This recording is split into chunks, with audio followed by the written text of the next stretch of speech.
Good morning. আশা করি সবাই ভালো আছেন। আজকে যেটি নিয়ে আলোচনা,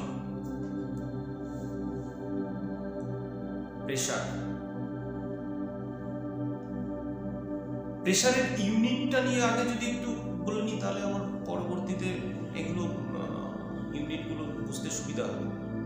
প্রেশারের ইউনিট কী করে মাপবো, প্রেশারটা কী করে মাপবো?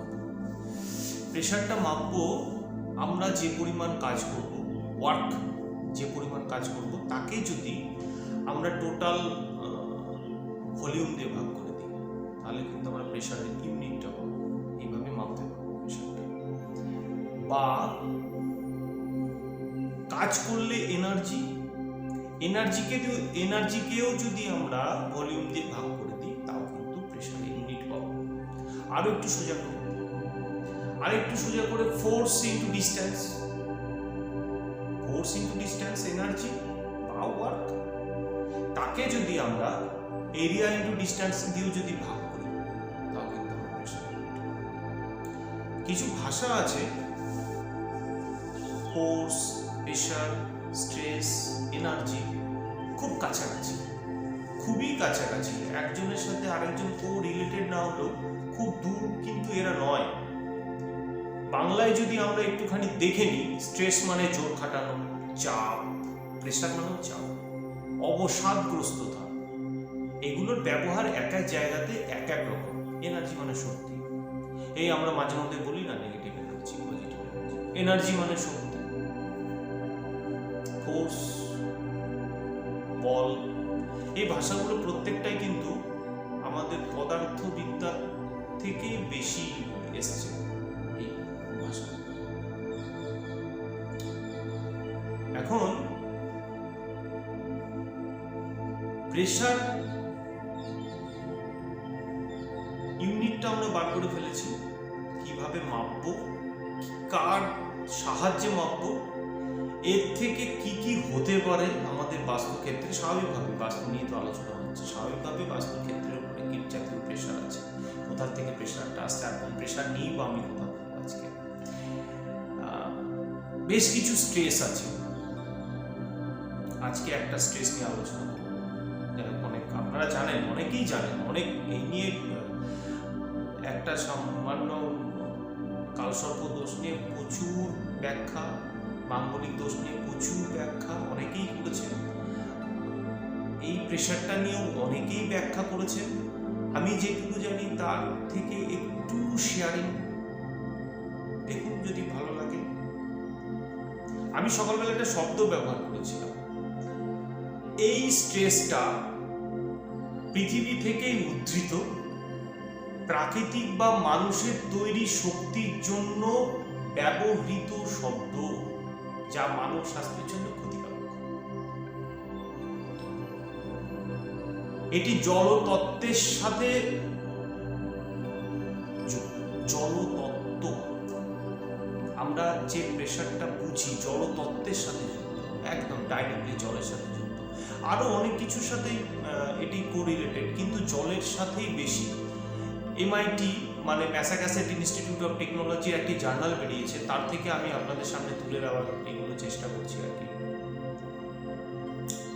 ভূগর্ভস্থ জলের প্রবাহমানতার উপর ভিত্তি করে এই প্রেশারটা তৈরি হয়। এটি জলের বয়ে যাওয়া বা কোনো জায়গায় জল বয়ে যেতে যেতে কোনো জায়গায় দাঁড়িয়ে যাওয়া, এখান থেকেও এই প্রেশারটা তৈরি হতে পারে। ভূমিকম্প থেকে এই প্রেশারটা হতে পারে। জিওলজিক্যাল কোনো স্ট্রাকচারের ফেলিওর, সেখান থেকে এটা হতে পারে। ঘূর্ণি হতে পারে। কোন রকম আকরিক যদি তুলে নেওয়া হয়, সেখান থেকে হতে পারে। মানুষ যে স্ট্রাকচার করছে পার্শিয়াল, সেখান থেকে এই প্রেশারটা আসতে পারে। মাইনিং যদি করা, মাইনিং করলে পরে একটা প্রেশার আসে, সেখান থেকেও আসতে পারে। বড় বিল্ডিং নির্মাণ, ফাউন্ডেশন, আমি বাড়ির ফাউন্ডেশন করছি, সেই ফাউন্ডেশনের জন্য বাড়ির পাশে যে ফাউন্ডেশন আছে সেটা এফেক্টেড, সেখান থেকেও এই প্রেশারটা আসতে পারে। আন্ডারগ্রাউন্ড শিপেজ, সেখান থেকেও এই প্রেশারটা আসতে পারে। আন্ডারগ্রাউন্ড ট্রান্সপোর্টেশন, এখান থেকেও কিন্তু এই প্রেশারটা আসতে পারে। এখন আরও একটি বিষয় যেখান থেকে এই প্রেশারটা আসার সম্ভাবনা আছে, সেটি কিন্তু আরও খুব মারাত্মক। এই প্রেশারটি আমাদের পৃথিবী ঘুরছে, তো সেই পৃথিবী ঘূর্ণনের যে পরিমাপ জন্য তো একটি প্রেশার আছে, সেটির পরিমাপ পৃথিবীর অভ্যন্তরীণ কম্পন। পৃথিবী ঘুরছে, তার একটি অভ্যন্তরীণ কম্পন আছে, আমরা বুঝতে পারছি না, সাথে সাথে আমরা ঘুরছি, তো সেই জন্য আমরা নিজেরা বুঝতে পারছি না যে কীভাবে কম্পনটা হচ্ছে। তার সাথে আমরা অ্যাডজাস্ট হয়ে আছি, তো আমরা বুঝতে পারছি না। আমাদের পৃথিবীর কেন্দ্রে যে কম্পনটা হচ্ছে সেটা কিন্তু আমাদের পৃথিবীর তলে এসে পৌঁছাচ্ছে না। সেটির পরিমাপ সম্পর্কে অনেকে অনেক রকম করে রিসার্চ করেছেন, আমি সেই ব্যাখ্যাতে যাচ্ছি না। অনেকে এটা 7.6 বা 7.3 হার্টজ ল্যাম্বডা দিয়েও অনেকে মেজারমেন্ট করেন, অনেকে 8 দিয়েও মেজারমেন্ট করেন, অনেকে আবার 8.3 ল্যাম্বডা হার্টজ দিয়েও মেজারমেন্ট করেন। এটিতে বিতর্কমূলক ইয়েতে যাচ্ছি না। সর্বোপরি ব্যাপার হচ্ছে যে আমাদের পৃথিবীর কেন্দ্রে যে প্রেশার, সেই প্রেশারটা আমাদের তলে আসছে, সেটি পরিমাপ খুবই কম।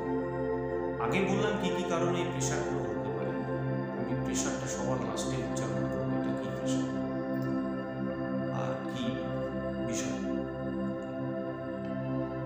JBISE MIT থেকে একটি রিসার্চ জার্নাল যেটা বেরিয়েছে, সেখানে পরিষ্কার বলা হয়েছে যে আমাদের পৃথিবীর কেন্দ্রে, ভরকেন্দ্রে যে পরিমাণ অভ্যন্তরীণ কম্পন হচ্ছে, সেই কম্পনটা আমাদের পৃষ্ঠতে আসছে না, যেটি আসছে সেটির পরিমাণ খুবই কম, সেটি হচ্ছে 8 হার্টজ ল্যাম্বডা। আমি যদি এটিকে প্রমাণ গুণাঙ্ক ধরি, তাহলে পরে 8টাকেই ধরা যেতে পারে। এর বেশি হলে পরে আমি আগে যে কারণগুলো বলছিলাম এই কারণে হতে পারে।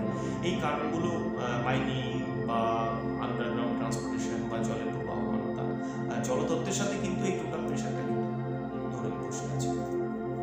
এখান থেকে কী কী হতে পারে, এই প্রেশার থেকে কী কী হতে পারে? তাপ নিঃসরণ হতে পারে, তড়িৎ প্রবাহ হতে পারে, তাপ নিঃসরণ হতে পারে। আমি সেই জন্য প্রথমে প্রেশারের ইউনিট বলেছি, ইউনিটগুলো ভালো করে মিলিয়ে দেখুন। তাপ নিঃসরণ হতে পারে, তড়িৎ প্রবাহ হতে পারে, আয়ন নিঃসরণ হতে পারে, positive negative, maybe positive ion হতে পারে, নেগেটিভ আয়ন, ইলেকট্রোম্যাগনেটিক ফিল্ড তৈরি হতে পারে, ইলেকট্রোম্যাগনেটিক ফিল্ড তৈরি হতে পারে। আমাদের পরিভাষায়, সিভিল ইঞ্জিনিয়ারিং এর পরিভাষায় এটাকে ইলেকট্রোম্যাগনেটিক পলিউশন বলা হয়, ইলেকট্রোম্যাগনেটিক পলিউশন। তাহলে আমি প্রথমে শুরু করেছিলাম কিন্তু প্রেশার থেকে আস্তে আস্তে মাঝখানে কিছু একই জাতীয় ভাষা প্রয়োগ করেছি, স্ট্রেস, এনার্জি, ফোর্স। তারপরে এমন একটি ভাষা পেলাম যেটি বাস্তুশাস্ত্রের জন্য কিন্তু খুবই গুরুত্বপূর্ণ একটি শব্দ, ইলেকট্রোম্যাগনেটিক পলিউশন। এই প্রেশার থেকে কিন্তু ইলেকট্রোম্যাগনেটিক পলিউশন তৈরি হয়। আমাদের ভাষাতে, সিভিল ইঞ্জিনিয়ারিং ভাষাতে কিন্তু এটিকে ইলেকট্রোম্যাগনেটিক পলিউশন বলা হয়। কি দিয়ে মাপবো? পরপর আমি কিন্তু ধরে আসছি, এটা কি দিয়ে আমরা পরিমাপ করব, খুব ভাবনার বিষয়। কিন্তু আমরা বর্তমান সমাজে দাঁড়িয়ে থেকে আমরা পুরনোকে নিয়েই চলবো, ঠিক একদম। আমরা কিন্তু সেই তাদের মতন হতে কোনোদিন আর পারব না। আগের দিনে মুনি ঋষিরা তারা দেখে গণনা করতেন, আকাশের তারা দেখে গণনা করতেন, সূর্যের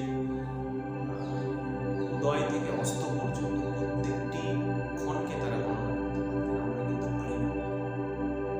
আগে পশু পাখি এদের উপর অ্যানালিসিস করে ওনারা এই গণনাগুলো করতে পারতেন, আমরা এখন পারবো না। বিভিন্ন বইয়ে দেখেছি ল্যাচার অ্যান্টেনা নিয়ে নাকি এটা মেজার। আমি এটি খুব বিতর্কিত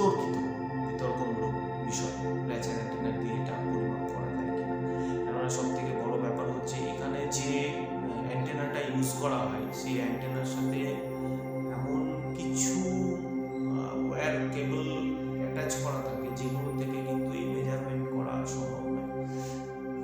সয়েল টেস্ট আছে, সয়েল টেস্ট থেকে আপনি একদম পরিষ্কার এটা বুঝতে পারবেন যে এটা কি আছে। সয়েল টেস্ট, ওয়াটার কন্টেন্ট, আমি বললাম এটা জলতত্ত্বের সাথে, বাস্তুশাস্ত্রে জলতত্ত্বের সাথে এটি অঙ্গাঙ্গিভাবে জড়িত।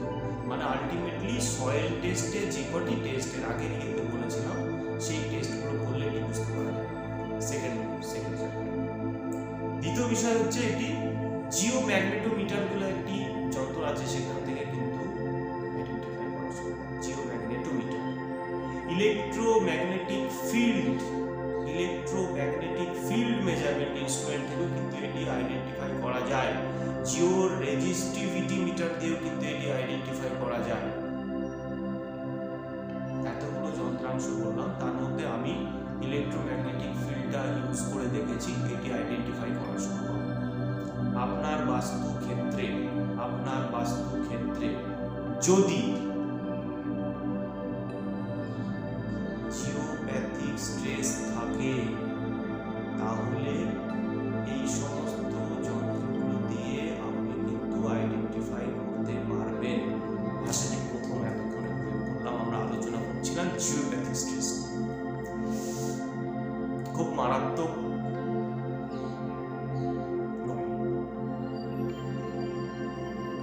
আপনার বাস্তুক্ষেত্রে প্রথমেই যদি এটা আপনি ধরে ফেলতে পারেন যে এখানে জিওপ্যাথিক গ্রিড লাইন আছে বা এখান থেকে ম্যাগনেটিক ফিল্ড বা তড়িৎ প্রবাহ হচ্ছে, যদি ম্যাগনেটিক ফিল্ড আপনি আইডেন্টিফাই করতে পারেন, জিওপ্যাথিক স্ট্রেস যদি আইডেন্টিফাই করতে পারেন। আমি একটু পেছনের দিকে চলে যাব, তাহলে ফাউন্ডেশনে আমরা আলোচনা করেছিলাম shallow foundation, deep foundation. Deep ফাউন্ডেশনের ক্ষেত্রে একরকম একটা হিসেব বলেছিলাম, পাইল ফাউন্ডেশনের কথা বলেছিলাম। পাইল ফাউন্ডেশনে কিন্তু এই জিওপ্যাথিক স্ট্রেসকে রেজিস্ট করে দেওয়া যায়, কলাম ফুটিং এর ক্ষেত্রে যখন আমরা নিচে রডের জালি বাঁধি তখন আমরা যে ডিজাইন করি সেই ডিজাইনের মধ্যে কিন্তু জিওপ্যাথিক স্ট্রেস রেজিস্ট্যান্সের জন্য 0.0025% রিইনফোর্সমেন্ট আমরা কিন্তু ধরে নিই। দ্বিতীয় নম্বর, কলম ফুটিং বাদ দিয়ে আমরা যদি এমনি নর্মালি ম্যাসোনারি ফুটিং ইউজ করি তাহলে আপনাদের কাছে রিকোয়েস্ট করব জিএল লেভেল বা পিএল লেভেলে যদি টাইপিং আপনারা দিতে পারেন, টাইপিংয়েও একটা রিইনফোর্সমেন্টের পার্সেন্টেজ যদি আপনারা কনসিডার করে নিতে পারেন তাহলে কিন্তু এই স্ট্রেস অ্যাবজর্ব করা সম্ভব। এতদিন ধরে জিওপ্যাথিক স্ট্রেস হচ্ছে, জিওপ্যাথিক স্ট্রেস আইডেন্টিফাইয়ের অপশনটা বলে দিলাম আপনাকে। এইভাবে এই ইনস্ট্রুমেন্টের সাহায্যে কিন্তু আপনারা জিওপ্যাথিক স্ট্রেস আইডেন্টিফাই করতে পারবেন। আর কিভাবে যদি আন্ডার কনস্ট্রাকশন থাকে বা কনস্ট্রাকশন করবেন বলে ভাবছেন তাহলে এর কিন্তু প্রসেস আছে, বার বেন্ডিং এর মাধ্যমে কিন্তু আপনারা জিওপ্যাথিক স্ট্রেসটা রিমুভ করে ফেলতে পারবেন যদি আইডেন্টিফাই হয়। এর পরিমাণ খুবই কম, এটি ভাবার কিছু নেই যে আপনার যে স্ট্রেস আপনার উপরে এসে পড়ছে সেই স্ট্রেসটি জিওপ্যাথিকের কারণে নয়, তাও হতে পারে, চাকরির জন্য হতে পারে, পারিবারিক সমস্যা হতে পারে। এটি নট সমান জিওপ্যাথিক স্ট্রেস। জিওপ্যাথিক স্ট্রেস মানে একটি বাস্তুক্ষেত্রের জন্য ওই ফ্যামিলিতে যতজন মেম্বার আছে ওই ফ্যামিলি মেম্বাররা যখন পিওরলি সাফার করবে আইডেন্টিফাই করতে হবে যে এটি জিওপ্যাথিক স্ট্রেস। জিওপ্যাথিক স্ট্রেস নিয়ে আরও অনেক কিছু আছে, এটা রিমুভ করা যায়, রিমুভ না হলেও নিউট্রালাইজ করা যায়। যদি আন্ডার কনস্ট্রাকশনও নিউট্রালাইজ করা যায়, শুরু থেকে যদি বুঝতে পারা যায় যে কনস্ট্রাকশনের এই বাস্তুক্ষেত্রে জিওপ্যাথিক স্ট্রেস আছে, এটা আইডেন্টিফাই যদি করা যায়, এটা নিউট্রালাইজ করে দেওয়া যায়। এটা জাস্ট সিম্পল কিছু রিইনফোর্সমেন্টের কারসাজি, সেগুলো দিয়ে কিন্তু এটা এই স্ট্রেসটা রিলিজ করে দেওয়া যায়। আর হয়ে যাওয়ার পরে যদি কনস্ট্রাকশন হয়ে যাওয়ার পরেও যদি মনে হয় যে এখানে জিওপ্যাথিক স্ট্রেস আছে সেটিও রিমুভ করে দেওয়া যায়।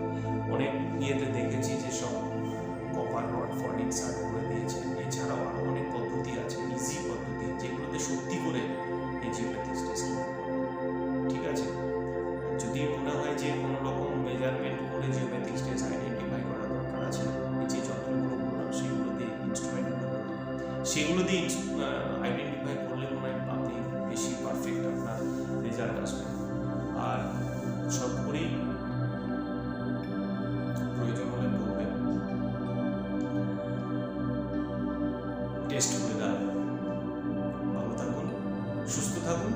টপিকসটা কিন্তু খুব বাস্তুশাস্ত্রের জন্য, যারা বাস্তুশাস্ত্র নিয়ে প্র্যাকটিস করেন তাদের জন্য কিন্তু খুবই প্রয়োজনীয় একটি সাবজেক্ট।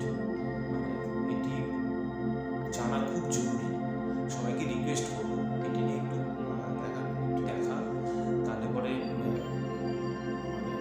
জিওপ্যাথিক স্টেজ সম্পর্কে অনেক ধারণা, এছাড়াও আরও অনেক আছে জিওপ্যাথিক স্টেজ সম্পর্কে আরও। লাস্টে একটু বলে দিই, জিওপ্যাথিক স্টেজ কিন্তু অনেকটা বর্তমানে হাইওয়ে সেক্টর, হাইওয়েতেও কিন্তু এই মেজারমেন্টগুলো করা হচ্ছে। জিওপ্যাথিক স্ট্রেস অ্যালাইনমেন্টের জন্য এগুলো ইউজ করা হচ্ছে, কার্ভেচারের অ্যালাইনমেন্ট, সেক্ষেত্রে কিন্তু এই জিওপ্যাথিক স্ট্রেসের উপরও অনেকটা কিন্তু আইডেন্টিফাই করা হচ্ছে। রোডোমিটারের জিওপ্যাথোমিটার, যেটাকে বলা হয় রোডোমিটার না, জিওপ্যাথোমিটার ওয়ান টাইপ অফ রোডোমিটার টাইপের, এটা আইডেন্টিফাই করা সম্ভব হয়েছে যে কোনো রাস্তাতে কোথায় কার্ভেচার বা কোনো জায়গাতে কার্ভের উপর ডিপেন্ড করে এই জিওপ্যাথিক স্ট্রেস কিন্তু অনেকটাই করতে পারবে। যাই হোক, জিওপ্যাথিক স্ট্রেস নিয়ে যদি আপনাদের কোনো রকম প্রশ্ন থাকে কমেন্ট বক্সে লিখতে পারবে, কোনো সমস্যা নেই, আর উত্তর দেওয়ার চেষ্টা করব। সবাই ভালো থাকুন, সবাইকে ধন্যবাদ। ভালো লাগলে কমেন্ট করুন, শেয়ার করতে বলবো না। Thank you.